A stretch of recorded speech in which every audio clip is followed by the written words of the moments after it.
waste your time. I asked him to go over tomorrow's lab with you.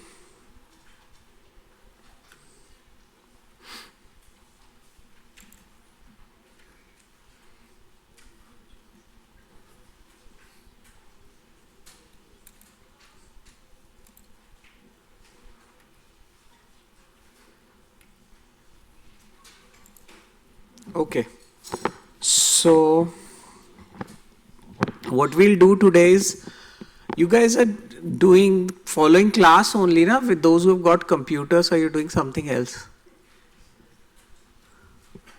Something else? Class only. So what I want is today, rather than the computer, you take out paper and pen, and whatever we have studied until today, until in this 3 lecture for SVM, we'll try to go over it in the class with you. Do you have a class at 3:30? Oh, acha, theek hai. I'll try to finish by 3:30 then. So we'll try to go slightly faster. So, it started? Okay. So we are lecture 8.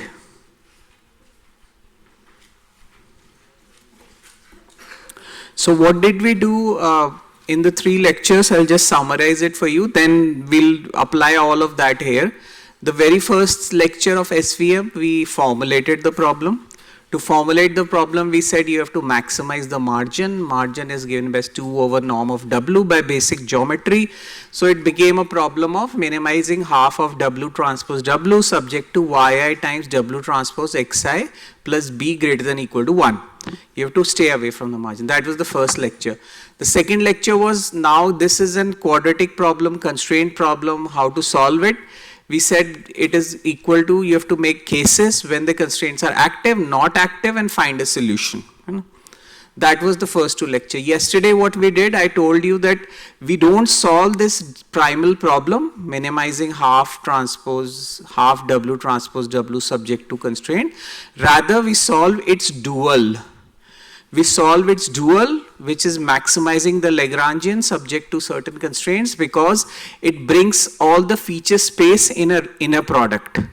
Why did we brought it as an inner product? Because there is a theorem in machine learning, which you'll see later, that if you increase the dimension of the feature space, a non-linearly separable data can become linearly separable, which will now come on Tuesday. Okay. So today what we do, we had moved on to non-linearly separable data, and there are 2 things we are going to do. One is weakly nonlinear, another is highly nonlinear.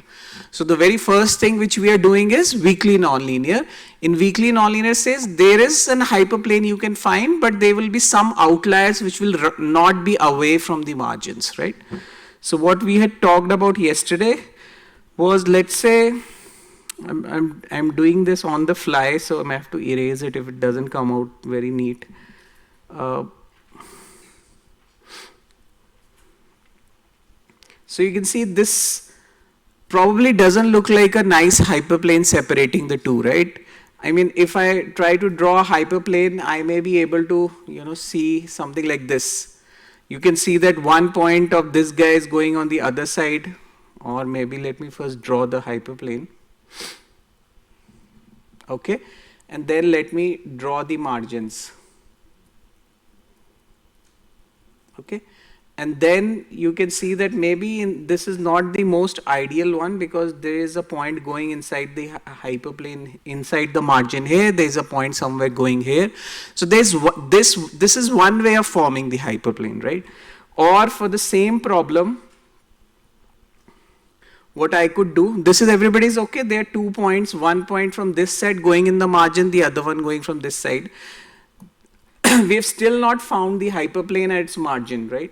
So another way of doing this would be that I somehow form the hyperplane like this,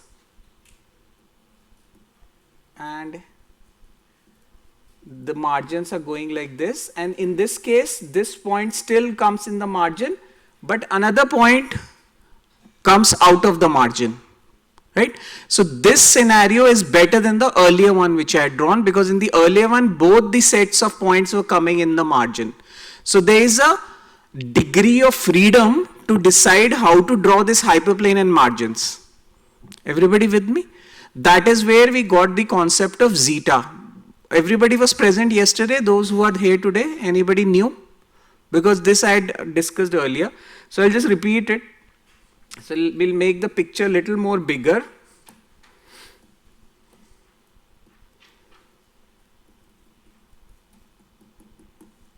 So this is one outlier going in the margin here, and we want to minimize these outliers or these points which are going between the margin. So we were saying if this was point I, this was distance zeta I, and this was point j, this we call this as zeta j. Correct? So what did we first? We formulated the optimization problem. The optimization problem now became minimize half of W transpose W. Did you get it? So quickly? Yeah. Okay. So I've got chocolates today. So there's some incentive. So ask questions. Where's Ashok? What's your name? Electrical? Bearded? Huh? Deepak, sorry. Come Deepak, I'll give you a chocolate. He asked a question yesterday which I keep telling him he thinks well in the class. He should ask. Come, take it. This is from yesterday. So his question was, so we were minimizing this, maximizing the margin, we was minimizing the band. So now what we are doing, we are also minimizing the zeta i's. Here you go. Ask question. This is the incentive. I going from 1 to n. Okay. So question what he asked was, why are we minimizing the zeta i's? Why are you not minimizing the zeta I squareds? Because there is a quadratic term here and you ideally want zetas to be bounded below by 0, correct? Because you want to minimize this, make it as, you don't want to go to negative infinity, right? That's not your goal. You want this to be, you want this to not exist, tend to 0. So you can do that as well, but the way it has been done traditionally is that we put a constraint that zeta i's are greater than equal to 0, I is equal to 1 to n. So that is also okay. We just added a linear term and we added with a constant c. Everybody with me? So we would want as many zeta i's as possible to become 0. We cannot guarantee that with these outliers moving around and not having a very well-defined margins, all will be 0. There would be some outliers, but we want the optimal one where it is 0. Everybody with me? And then we had worked out the constraint. So this was the objective function. This was one constraint. And the other constraints, the way we had worked out was that we know that W transpose xi plus b is greater than equal to 1 for all the crosses which are going in the +1 class. This is -1 class. And this is for all yi is equal to +1. Correct? Now we want to allow this little error that this point can go here. So we had subtracted minus zeta I. Correct? And then for the similarly for the other one, it was W transpose xi plus b is less than equal to -1 for all the points below this because it's in the -1 class. And then we want to let some points float around and go in the margin. So we added a plus zeta I for all y equal to -1. This we did yesterday. I'm just repeating it. Then when you combine the two together, this is just if you multiply yi on both sides, it is nothing but yi W transpose xi plus b is greater than equal to 1 minus zeta I for all I going from 1 to n. The second one also becomes the same because you multiply with yi or both on left and right. So it will become y and this will become greater than equal to because you're multiplying with -1. -1 times this becomes 1 minus zeta. Everybody with me? So now your problem changes. Objective function.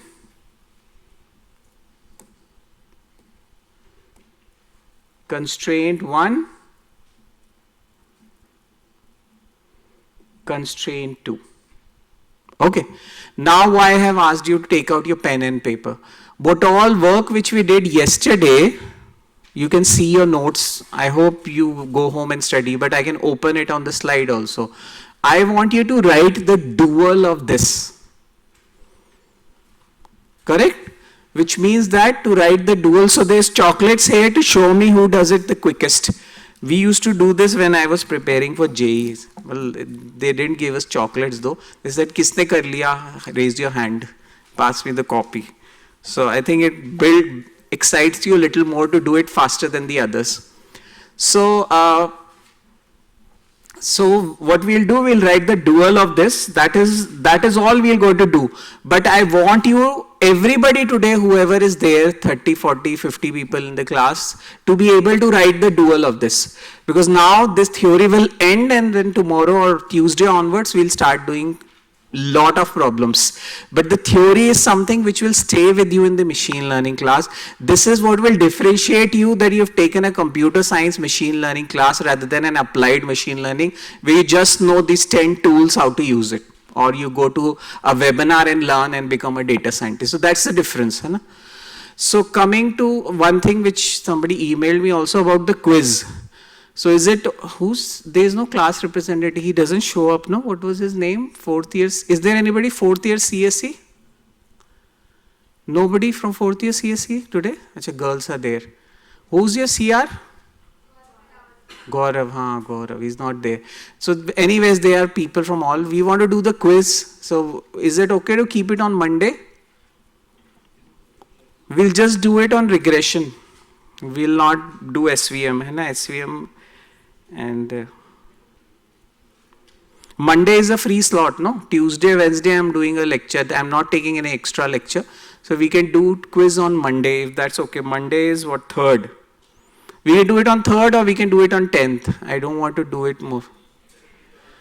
10th, 3rd, how many for 3rd? You, okay, raise the hand, na? You being louder, it doesn't help. 10th, okay, most are for 10th. The disadvantage for 10th is that I'll put SVM also in the quiz then. Then there'll be 2 questions. Hey, right now there's less to study, regression is nothing. Okay, we'll do it on 10th. So this Monday there's nothing, 10th is the quiz, okay.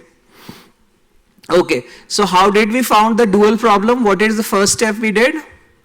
We wrote the Lagrangian, right? So we'll first write the Lagrangian. I'll help you a little bit. You do the gradients and substitute in the Lagrangian and tell me.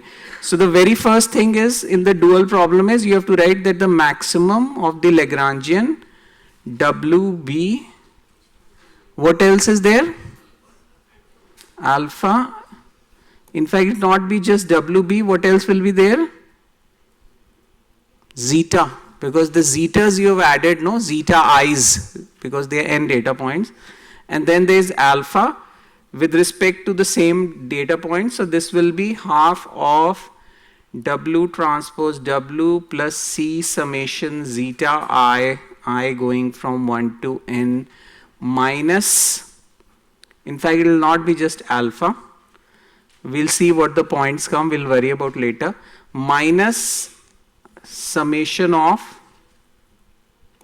do it with me, Hannah, don't look at me, write it with you on your notebook. I going from 1 to n, alpha I, and then I'll write this constraint with taking this term on the left hand side and making this greater than equal to 0.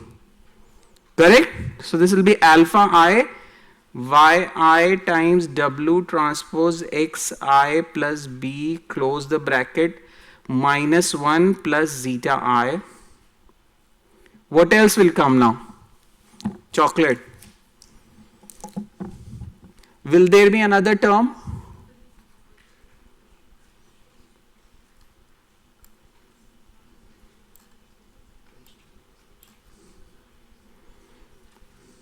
Yes, somebody I could see murmuring here. What else will come? Is this enough or you would have something else?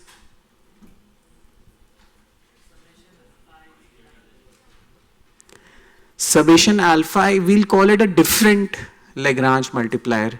We'll call them as betas because the constraints are different, no? These are n constraints, these are n constraints. What's your name? Ayush, come take it. At least somebody is getting answering thing. So like Ayush said, We have got another constraint here, which is the zeta I is greater than equal to 0. So the Lagrange multiplier corresponding to them, I'm called them as betas. You can give it any name. You can call it couple. Couple times something, doesn't matter. So I'll call it beta I times zeta I going from 1 to m. Everybody with me? Sorry? Second term is just this from the objective function. You're trying to minimize all the zeta i's. Correct? That okay? Alright. If this is not clear, tell me. Today I went it quickly because yesterday I spent 10 minutes explaining this. Everybody's clear with the formulation? Okay. So today's focus is only on the dual problem, so that by end of the lecture today, at least those who are present should be able to convert any primal problem to a dual problem. Okay. So this is Lagrangian with respect to W, B, zeta, alpha and beta. Correct? And will be the same W, B, zeta, alpha, beta. We are trying to maximize this. So we are trying to maximize this. Okay. What was the other thing in the dual problem? I'll just leave it here. So this was the one equation in the dual problem. What was the other equation in the dual problem?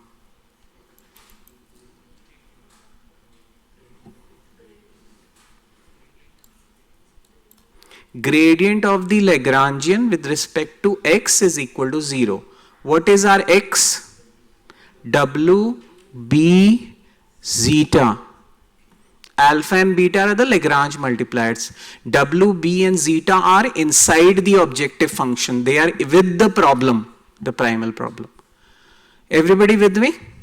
So what we have to do, this is first thing. Now we have to write that the gradient of the Lagrangian with respect to W, and this will, whenever I am putting a dash, I mean I am writing all the variables, so I don't repeat it, equal to 0, gradient of the Lagrangian with respect to B equal to 0, and gradient of the Lagrangian with respect to zeta equal to 0.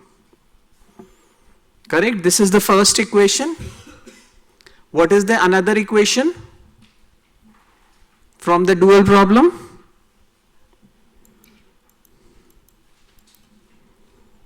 Yes? The Lagrange multipliers are non-negative. So there are two Lagrange multipliers, alphas and betas, and both have to be non-negative. So I'll write alpha I greater than equal to 0, beta I greater than equal to 0, and this is my second equation, this is my third equation. So you have written the dual form. Now the goal is to simplify this and see how it comes when there was no zeta, when there was no soft margin. When there was no soft margin, the final result which we got was this. This was the heart of the kernel, and there was two constraints. Now there will be something, zeta either will play a role because you have added, or the C will play a role because it's plus C times zeta, correct? If you compare the objective function, what is new? This is new and this is new.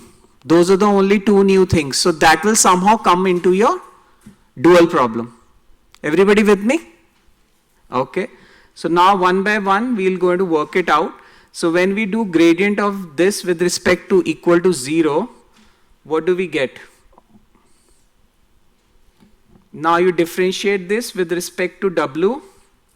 So you will get same thing because this will not play a role. This will become 0. This will become 0. Nothing, right? So your W will be the same thing, which will be summation of I going from 1 to n, alpha I, y I, and what else? Xi, correct? Please, is the dimension of the problems clear to you? Alphas are scalars, yi is the classes scalar, xi is m. monkey dimension. So is W is monkey dimension. B is still a scalar. Zeta is zeta 1 to zeta n. This is n dimensional because you've got n points. So every point you're trying to put this perturbation. Correct? Okay, so this doesn't change. So this is the first thing which you get. When you do with respect to B, what do you get? Gradient with respect to B just means the derivative with respect to B, because B itself is a scalar. Yes or no? Okay. So once we do that, we get that alpha I, yi equal to 0. Same thing. Because zeta is not getting multiplies anywhere. Yes or no? So we get that summation of alpha I yi is equal to 0, I going from 1 to n. This was the first one, this is the second one, and now we look at the third one. The first one, second one, the third one. So now if you do gradient of the Lagrangian with respect to zeta, zeta means d Lagrangian d zeta 1, d Lagrangian d zeta 2, d Lagrangian d zeta n. Put it in a vector form. Can everybody see that? So now when we differentiate, what do you get? The first term is 0. This is zeta 1 plus zeta n. When you will differentiate with respect to zeta 1, you will just get 1. With respect to zeta 2, you will get 2. So it will just be the C with vector of all ones or something like this.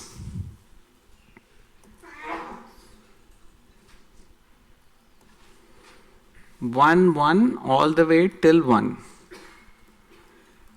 So this is plus, sorry. We're taking this, and now we look at the second term. Here there is no zeta, no zeta, no zeta, no zeta. Zeta is just here. Correct? And there is multiplied with alpha I. So what it will be?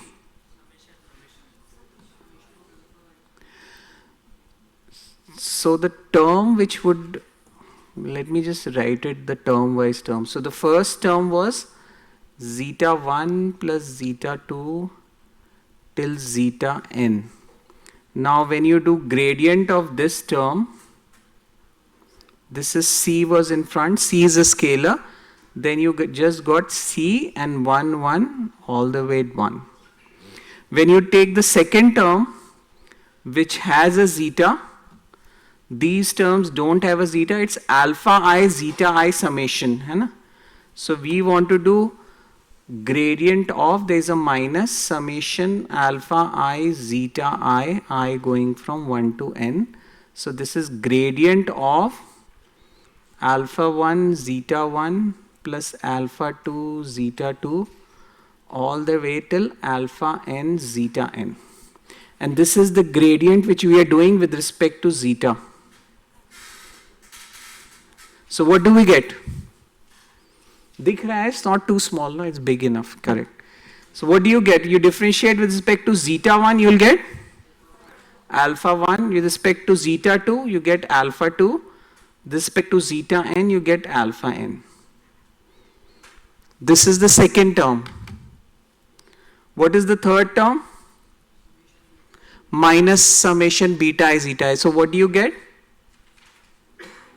So the third term, when you're doing minus zeta summation beta I zeta I going from 1 to n, by the above analogy you get minus beta 1 beta 2 till beta n. Everybody with me? Are you working with me, right?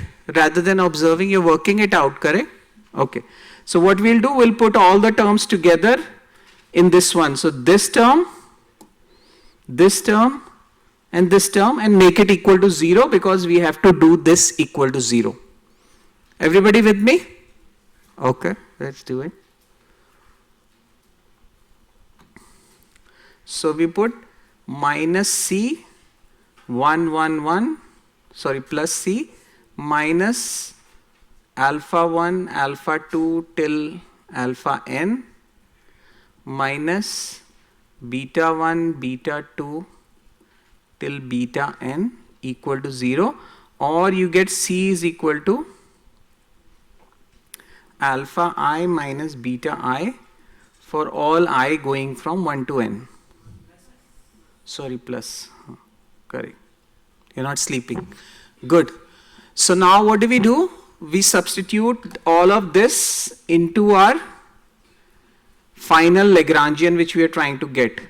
So what we'll do, we'll take this first term and substitute it here.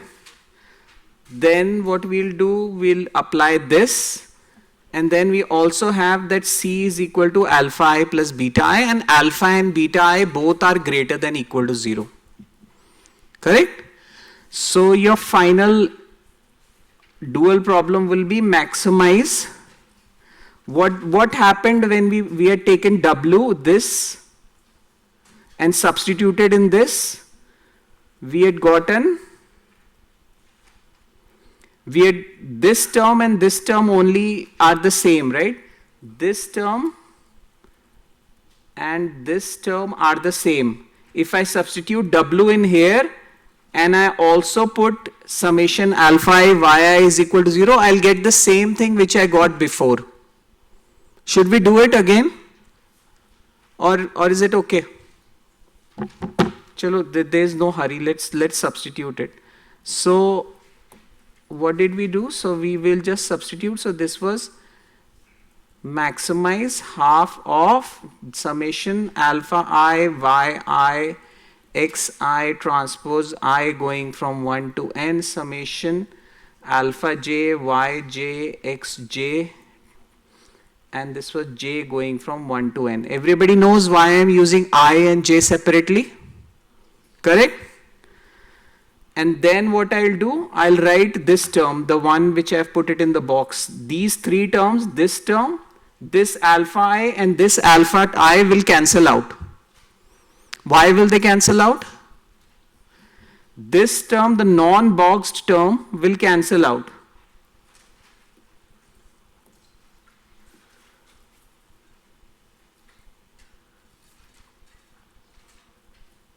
The non-boxed term will cancel out. Can somebody tell me why?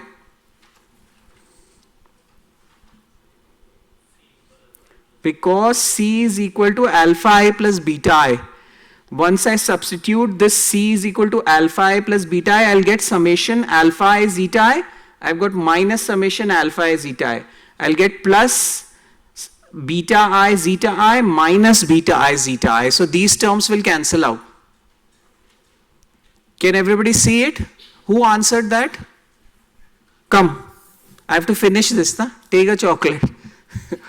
At least you are responding, which is a good thing. Yesterday nobody was responding, so I was feeling very bad. That maybe I'm teaching and it's going somewhere there, not to your brains. Okay? Here you go. Sure. Okay. So this was, everybody agrees the non-box terms cancel out because I substitute C is equal to alpha I plus beta I. Right now I'm substituting first and second. The third when I substituted, so we substitute 1, 2 and 3 in this 1, 2, 3, the gradients which we did in our first equation in 1. So once we are doing this, and then minus, what was the box term? The box term is alpha I yi, we'll put a summation here plus b minus 1. Hai na? So this will be minus summation I going from 1 to n alpha I bracket open yi transpose w transpose. Instead of w transpose, I'll substitute this summation value, which is summation j going from 1 to n alpha j yj xj transpose. This is yi transpose x, sorry, not x. No, it's w transpose. Huh? So it's alpha j yj and times xi plus b, correct? Yi times this whole thing minus 1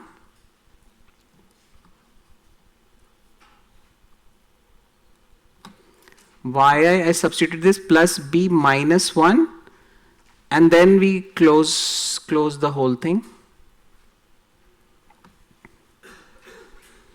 So this bigger bracket is corresponding to this bracket is corresponding to this bracket, and then those who do coding would know that in codes this is so easy to trace. Writing, I'll have to use different colors. That's it. Those are the terms which we get. Yes, again repeating. Once you substitute 3 into this will be alpha I plus beta I. Alpha I, zeta I will cancel with minus alpha I, zeta I, plus beta I, zeta I will cancel with minus beta I, zeta I. So these two terms are vanishing. Correct? So now this is now exactly what we did yesterday. So this is maximum of half of summation, double summation, I going from 1 to n, j going from 1 to n. This is plus half, minus half. This term is the same. yi, x, I, alpha j, yi, yj. There is no y transpose. Nobody is telling me.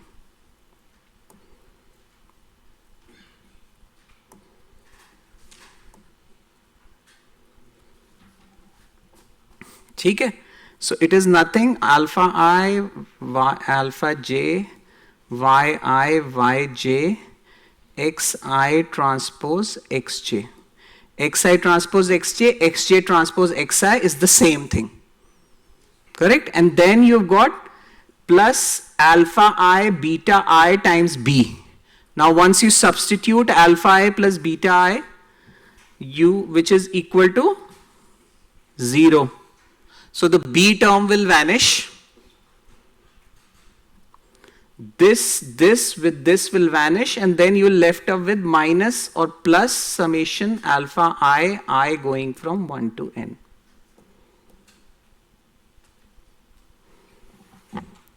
Correct? So now the dual form is exactly the same where you didn't have a soft margin in the objective function. There is no zeta playing a role. The zetas got cancelled out. Can everybody see this? Yes or no? Okay. So this was the equivalent of 1, which so I'll call it 1 prime, which was your original maximizing, and now we had to write these also in the constraint equation. So the first constraint equation was that W is equal to summation alpha I, yi.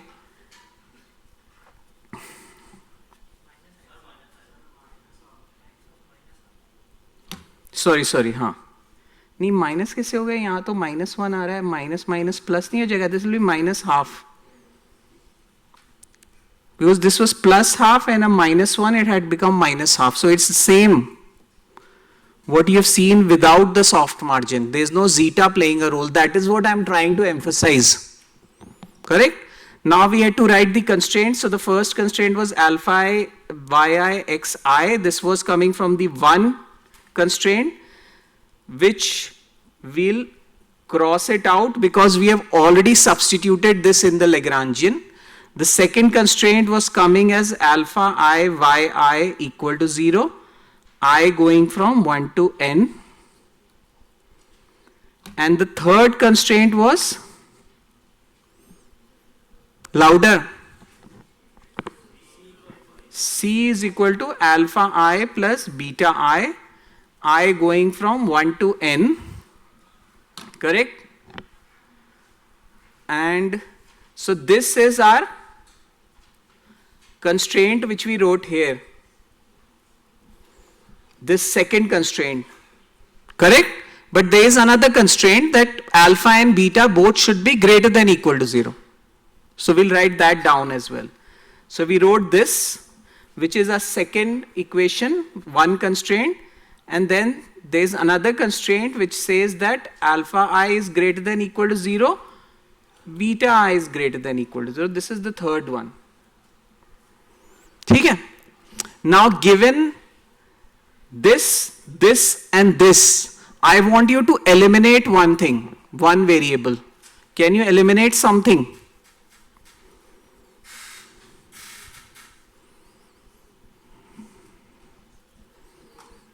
You can eliminate alpha or you can eliminate beta, right? So you know that beta is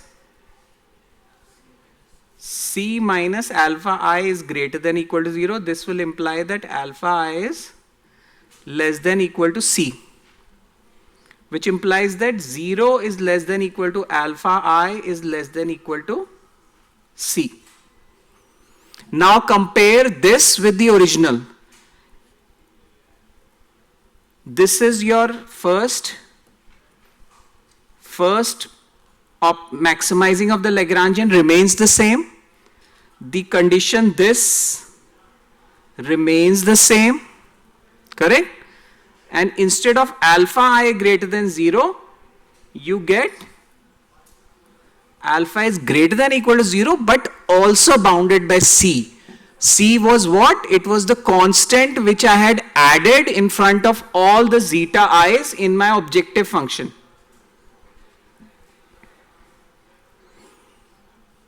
So zetas are not playing any role. It was intuitive they will not play because W didn't play any role in the dual form, B didn't play any role. It was only in terms of the Lagrange multipliers alphas, the xi's which are the features xj and yi's and y which were the labels corresponding to the classes. Those were the only things which were playing the role. So now it was obvious that if you added the zeta as an extra variable besides W and B, they will not play a role. So they got eliminated. We only ended up having the constant which is playing a role. सबने किया मेरे साथ? Hey, you come. What's your name? No, behind you. Anup, come. You answered something. I have to finish this. You asked something or answered something. One more is left. Any questions? Okay. Now what I'll do is I'll show you what all I worked out is done here so that now you've worked out with me. So this is what we talked about, letting every point move into the other side. By the way, the point can go all the way from the other side of the hyperplane as well. It's not that it has to be between the margins, just that you're trying to minimize how many outliers move around from one class to the other. No, x1 is going in the 0 class, this one, but I'm still sticking with the linear hyperplane. I'm not trying to build a very fancy separation plane here. That okay? So we worked this out, we wrote this, and finally we got this optimization problem which I just showed you here when we started. So this was the objective function, one constraint, the other constraint. This is what is here. Now, I don't know why I've put in homework, but we worked it out. So once you write the dual form, this is the dual form which is eventually coming out. The objective function remains the same. One constraint remains the same. The second constraint has a C. So same, and extra C. So this is what is written. This is similar to the optimization problem in the linearly separable case, except there is an upper bound C on the alpha. Everybody with me? Okay. So this is what I worked out is here. In case you want to go, if you have not worked out fully, all that what I worked out neatly is here. So in case you want to go back and see, you can see this. That okay? So we move on. I'll give you a little bit primer on the last lecture, but we'll not be able to finish it today. We'll do it on Tuesday. Monday this Monday is off. The following Monday is your quiz, and then I think we'll probably finish my part. Okay. अब वो मैंने upload ही नहीं किया. I'll have to log in. We have some time, no? Okay, questions. Do you have any questions? Ask. No, one Kit Kat is left. Deepak, I thought I'll get what do you call Cadbury Silk. That tastes better. Some people like Kit Kat also. It has some crunchy taste to it. This is the joke, and I forgot the joke, so you can think of it. I'm trying to make you get not sleep. Questions? One more question, guys. Ask something. No question? Okay, then let me open my drive. I'll start the lecture 9 briefly, but we'll not be able to finish it.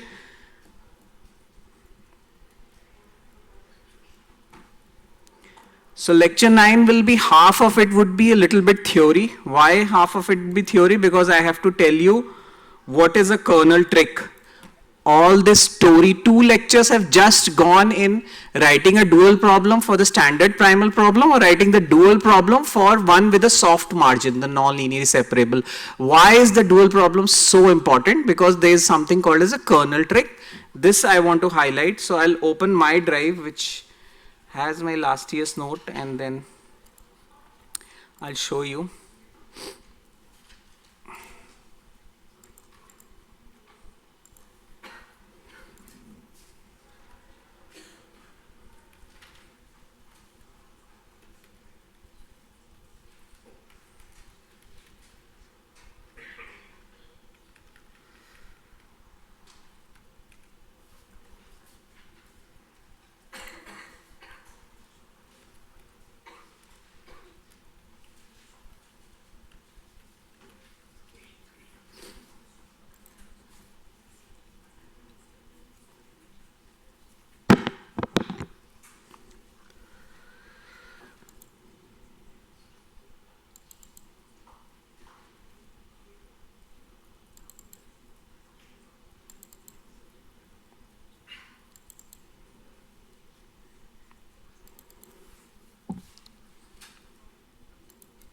So we'll just 5 minutes we'll take, so I'll leave you early. So what is kernel trick? So now you saw the case. I'm trying to build a boundary where some points are going here and there, where to draw the hyperplane with the margins, so the minimum of the outliers move around with this zeta business. But sometimes this linear hyperplane will not work at all. And that is what it's talking about here. So you can say so far we have considered large margin classifier with a linear decision boundary. Now how to generalize this to become non-linear? So the key idea, this I'm telling you today, but the examples which you'll do a lot of it will come on Tuesday. Transform xi to a higher dimensional space and make life easier. So input space, the space xi are located, feature space after the transformation. So let's say I had this xi, I had 10 points, correct? So what will be the dimension of x? 10 points, xi transpose xj we are doing, no? There is an inner product between them. But let's say I change this to 100. So I'm adding a lot more information, and the idea is, well, it is more of a philosophical idea which is supposed to work, that if when you go to a higher dimensional space and there is a math behind it which says that if you increase the dimension of the feature space, the data may become linearly separable. There is no guarantee to it. Okay, so that is why choosing the right kernel is important, which will be clear to you.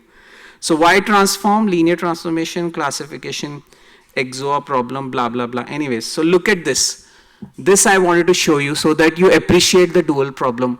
If the data points were on the left with the red and the red circles and the blue squares, and you can see you can't draw a hyperplane. In this problem, you can actually try to do a soft margin, do a linear hyperplane, and you'll get some outliers, and you'll try and this may still work. There's another problem where it will definitely not work. And when you transform to a different space, you can say it becomes linearly separable. So that's one thing. The only problem is that the feature space is very large, so you don't know how much high you want to do. Now look at this case. Red one belong to one class, well, they should have used squares, but red circles are one class and the blue circles is another class. This you know. Red ones is benign images from a cancer diagnosis, and blue ones are benign and red ones are malignant images. So we know that, we know the labels. We know this space is really bad. But when I did a transformation in a 3-dimensional space, this was 2-dimensional in view. The right one is in a 3-dimensional. Now you can easily put a hyperplane and separate them in a class. This is a linearly separable case. Correct? You went from 2 to 3 dimension and you got this benefit. Okay. So this is what a kernel trick is. This we'll work out on Tuesday. I'm just stopping in a minute. So what is the focus? Now our main optimization problem which we are focusing will always be this. This is what happens in real life. That you have the dual form of the problem with the soft margin. So you want to throw as much of sophistication you have developed and then try to do this kernel transformation. So that is where the C is there. So there is an inner product here. So, as long as the inner product, so what we'll do, instead of xi xj, I'll transform it to phi I xi phi I'm xj. What is phi? Phi is another function which is increasing the dimension of my feature space. Is that okay? So we'll stop here. Rest of the work we'll do it on Tuesday, and then we'll do 2 problems in class on Tuesday. Wednesday we'll start distance-based model. Next Thursday, you'll do a tutorial on SVM where you'll do 4 more problems, and I'll upload 5 more problems on SVM to practice. Is that okay? One thing which I have not told you yet, एक बच्चा यार कोई question पूछ लो, वे मैं घर ले जाऊंगा नहीं तो. हाँ, good. हाँ.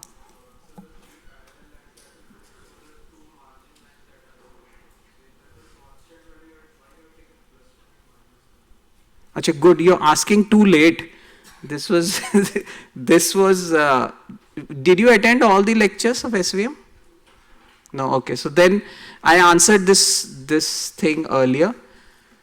So you ask me offline, है ना? Because everybody else is okay. Why did we took +1, -1? I motivated this. This is W transpose X plus B is equal to 0. You have to move the line parallel up a little and down a little. You can call that not -1, you can call it -t or some constant, and then you normalize it. You bring the t down, the W will be normalized, the B will be normalized. So what I was saying, W transpose plus B is equal to 0 is the equation of a hyperplane. This also I told you how this is related to y is equal to mx plus c, which you do in a 2-dimensional.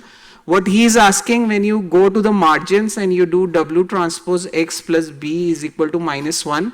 So I'm saying don't do -1, do it -t, and then bring this t down. So this will be W, each W, W1 by t, W2 by t, all the way,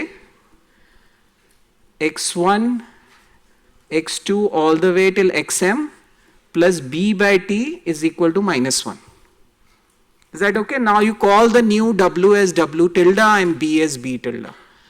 So in my first lecture on this SVM,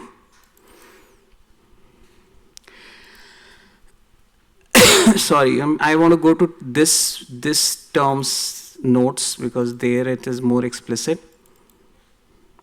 So this was the first one, and in this one go to the last slide. All the questions which people have asked, I have tried to answer here. So this will also make your things easier. I have written it down. Okay? Everybody happy? Happy? You got chocolates? This is for you. You can go while taking. Okay? Thank you. Alright, so we'll see you tomorrow in the lab where you will do this SVM which he was trying to explain the data. This is playing around. You have not done any problem on SVM, I know that, but you're going to do all of that next week. But tomorrow you just play numerically with SVM like a data scientist would do without worrying about how SVM works, much of it.